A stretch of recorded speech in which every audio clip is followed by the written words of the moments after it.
Mini episode 305 of the FDH Lounge is brought to you by First Down Scouting, delivering the most thorough scouting service available, uncovering the NFL stars of tomorrow. Follow them on the web at the number 1stdownscouting.com. The FDH Lounge. You want to schedule your life around it.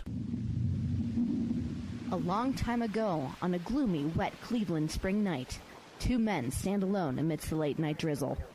Their voices echo across the vacant station parking lot as they debate the merits of the great American radio show that have been missing for far too long. On that night, an idea was born. That idea became the FDH Lounge.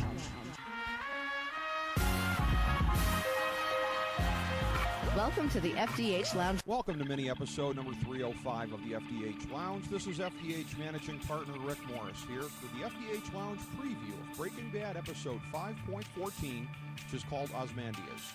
Throughout the second half of the final season of what has arguably been the greatest TV drama of all time, we're ranking the 5 most important developments of the most recent episode and assessing how they set the table for what's to come. Showrunner Vince Gilligan has warned that developments in the final 8 episodes will come more fast and furious than ever before, partially because a greater span of time is being covered, and partially because an absolutely epic ending awaits.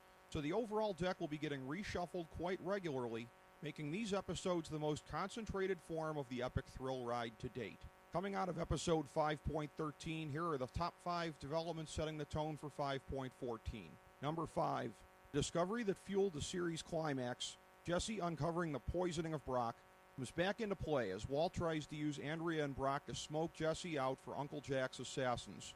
Hank intercepting Andrea's call to Jesse would seem to indicate that's the last we've heard of Jesse's former would-be family, but you can never heed the impulse to believe the obvious on this show.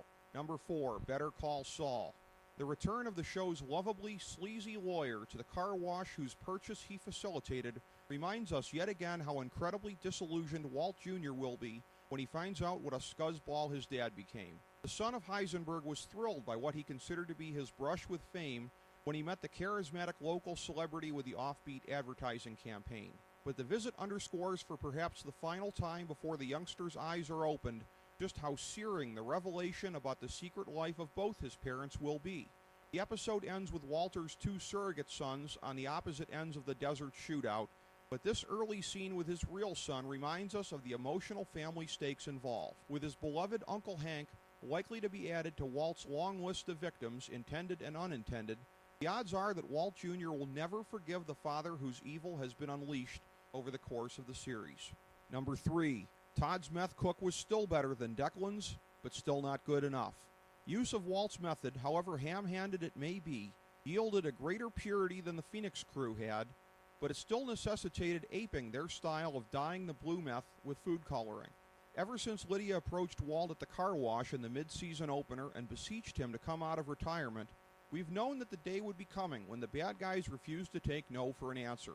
Todd's Uncle Jack negotiated a one-time return for Walt when the Jesse hit was arranged as a means of providing his nephew with one more chance to master the process.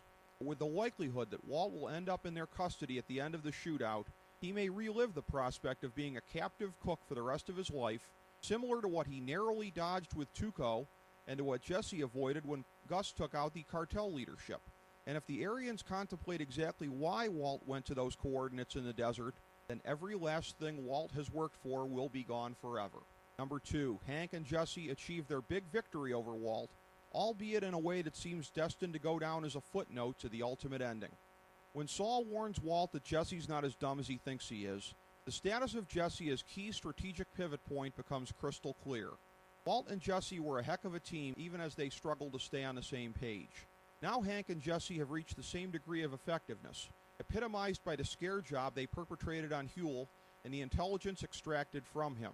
Speaking of which, Huell may end up in hiding without knowing what's going on for a long time if Hank and Gomi have met their demise.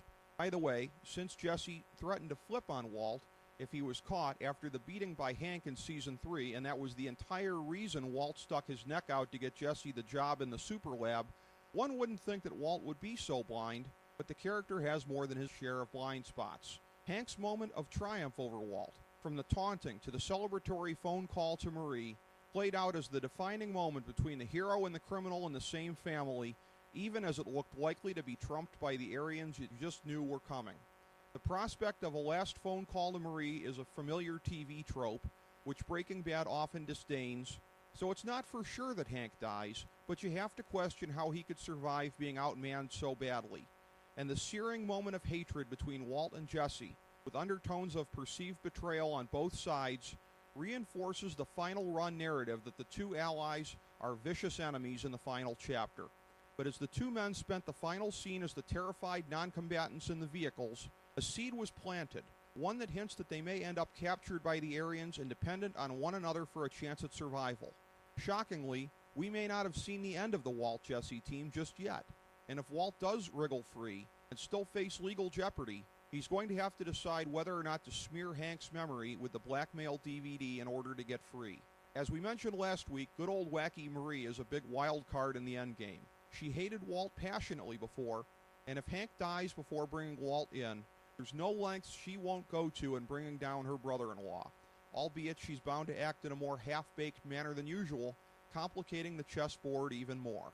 Number 1, the climax of the entire series appears to have begun at the end of the episode, leaving us to witness the culmination of it in the next episode, and what should be a tragic aftermath leading directly to the series finale.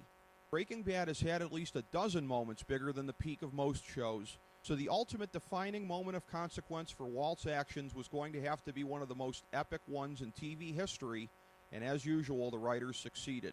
The core of this show has been the many tragedies inflicted on the people around him and the community at large following Walt's decision to break bad in the pilot episode. But what's been missed too often in the simple reading of that theme is the fact that Walt has continued to make decisions all the way through that make this grand tragedy inevitable. In this episode alone, if Walt hadn't first put out the hit on Jesse and later told the Aryans of their whereabouts, the shootout would never have occurred. Even after that, while Walt made a conscious decision to try to spare Hank, Gomi, and Jesse by telling the Aryans not to come, his subconscious was working on a different level as he never warned Hank that danger might be coming. In a sequence that many online have already called Bryan Cranston's Emmy highlight reel for this season, a vast series of conflicting, mostly grim emotions played out over Walter's face as he was first cornered and then apprehended in the desert.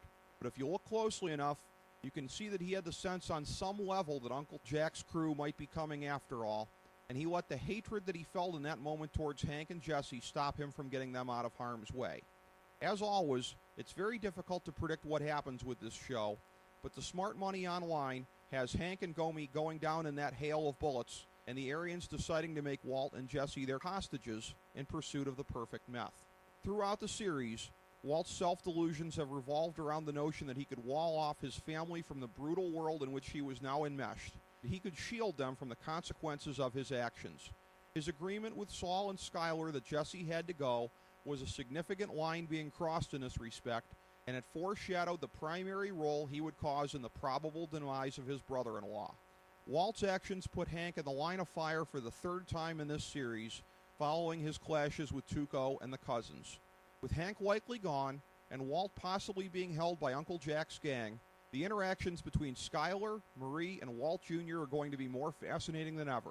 And the consequences of Hank and Gomi keeping their investigation secret from the DEA now look likely to manifest themselves in typically shocking fashion, as Walt could be the most free and clear he's been legally since Hank picked up the Leaves of Grass book.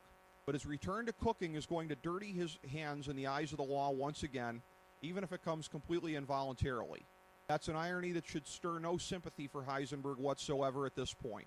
As we wait for episode 5.14, once labeled by Vince Gilligan as maybe the biggest of the season for reasons we now understand, we anticipate frantically the culmination of this desert scene, after which things truly never will be the same. Thank you for tuning in to mini-episode number 305. As we bring the show to a close, we would like to extend our deepest gratitude to NBC, CBS, ABC, Fox, all Clear Channel affiliates, TNT, TBS, USA, UPN, Deadspin.com, YouTube.com, YTMND.com, MySpace.com, various blogs, Fox News, CNN, CNBC, MSNBC, IamBoard.com, Billboard.com, Google.com, ESPN, ESPN2, ESPN News, ESPN Classic, Classic, NBA TV, NFL Network, Sports Time Ohio, Athlon Magazine, Comedy Central, Cartoon Network, The Boomerang Channel, QVC, BET, The Spice Channel, Steno Notebooks, Manwich, Papermate Office Supplies, waitresses, strippers, bartenders, garbage men, janitors, microwave popcorn, the writers of The Office, Scrubs, Entourage, My Name is Earl, Oz, Metalocalypse and the Boondocks, Aquafina, and The Periodic Table of Elements.